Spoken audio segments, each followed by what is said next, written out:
له کلونو انتظار وروسته د کندوز ولایت د قلیزال ولسوالۍ فلزي پل ګټه اخیستنې ته وسپارل شو. چارواکي وایي دغه فلزي پل د ټولګټو وزارت له بودیجې څخه د 15 میلیونه افغانیو په لګښت ترمیم او بیا رغول شوی دی. دا پل خو اول خو تقریبا نیمه ولسوالۍ د مرکز سره خپله د ولسوالۍ د مرکز سره نښلوي.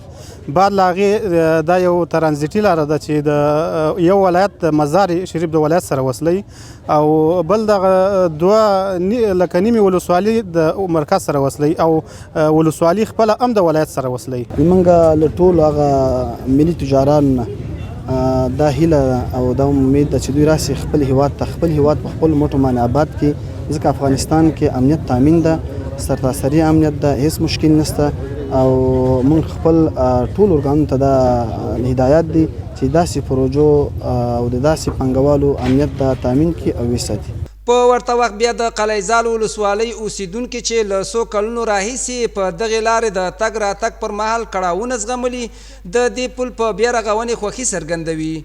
دوی له اسلامي امارت غواړي چې د یادې ولسوالۍ د نورو برخو بیا رغونې ته هم پاملرنه وکړي. در اینامی کشتی‌ها که مواشیشان به دریا غرق شدن، موترها به دریا غرق شدن، حتی تلفات مالی و جانی را ما مردم متقبل شدم. امروز الحمدلله جای خرسندی و خوشی است که ایکوپرک دوباره افتتاح گردید و دوباره به بهره برداری سپرده شد. روز عید داشتیم که چرا که روز عید داشتیم همین پل ما مردم خراب بود که به کلی از امارات اسلامی افغانستان در این باره 100% ما راضی هستیم که پل ما را جور کرد.